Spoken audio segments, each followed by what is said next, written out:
If you choose to pursue the path of self-development or to gain your potential through this path, then that can take a lifetime. I want to find out what is the balance between trying to pursue my development versus doing something and finding that balance. I mean, how do I go about figuring that out for me? Was that clear?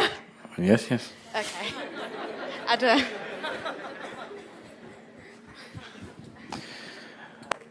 Now, when you talk about self-development, we are not talking about self-development here. Self cannot be developed. What you're referring to as self cannot be developed. It is not something that you can develop or you can put it down or anything. It's just that it's been lost. You've lost contact with it. So getting in touch with it, in case it takes a lifetime, in case, not necessarily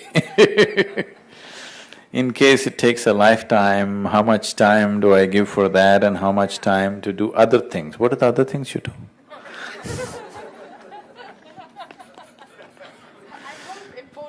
Okay. So the other things that you do in your life, will I have enough time for it? You shouldn't do any other thing. You understand? Everything that you do should be towards enhancing your own nature. Now, you're doing family, you're doing work, all these things you're doing, everything can be used as a spiritual process. It is not that in 24 hours' time, this many hours spirituality, this many hours materialism, this many hours family, not like that. Every step, every breath, every moment of your existence can be used for your development of who you are. So, this is full time. And in that, what activity you wish to do, you do whatever you want. What is the problem? Because what we are talking about is of inner nature. What the other things you're talking about, external, isn't it? So whatever you're doing, you're using everything as a process of growth, everything. So, this does not mean doing yoga, does not mean morning yoga, evening yoga, rest of the time you do stupid things, no. It's 24 hours yoga, only yoga, nothing else but yoga. Whatever you do, you make it into your yoga. Every single act in your life, you make it into your process of growth. Only then it'll work. Part-time spirituality doesn't work. Now, will this take me away from this or that? Not necessarily, not at all, because millions of people who have done the program are all people who are involved in variety of activity. Just a handful of people are full-time into it, because some people need to do it full-time. Yes? Suppose I also pursued some other profession and, only in my vacation I thought inner engineering, you wouldn't be here today, isn't it? Yes? So few people take it up full-time because they see that's their choice, they want to do that. And when you can go to the office and do software programming or management or something, why can't you also go out and teach something? It's not that you have to take it up. I'm saying for an individual person, what is the problem? Somebody chooses that. So, only criteria that may be disturbing people is, they're not making money. No, I'll come. So that's not going to disturb you, then no problem. You're doing what you want to do. You either choose to go to this job or that job, isn't it?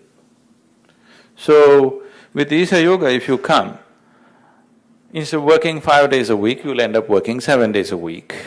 That's the great change that you'll have, because you experience your whole life as a vacation. You learn to experience your work as vacation, then you're always on vacation. So, will this take me away from something? This doesn't take you away from anything, it enhances your life. But if you choose to get you… After some time you will retire from your job, isn't it? When you retire, it's a question of your choice, isn't it so? Somebody goes out fishing, somebody goes out meditating, somebody goes out dancing, somebody goes out drinking. It's individual choices they are making, isn't it? Right now, unfortunately, people like you, yes, who are… see, because most of you, I'm telling you, you're only first or second generation of educated people in your this thing. So you're just thrilled about a few things that you have access to.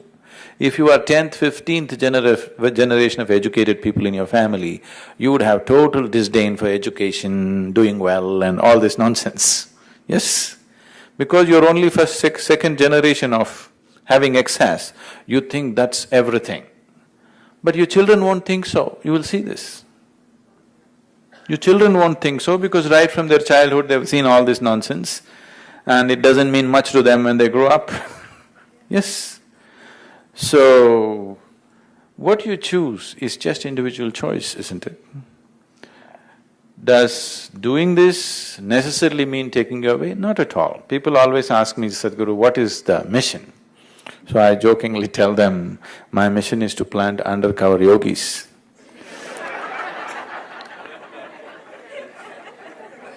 So today I can very proudly say, I have planted many people who are in peak of yogic experience, but they're managing banks, they're managing corporations, they're housewives, they're all undercover yogis.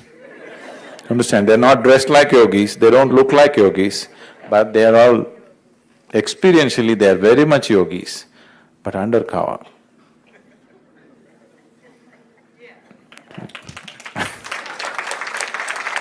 So, you want to be undercover yogi or overt? Undercover, okay, that's fine. That's my mission too.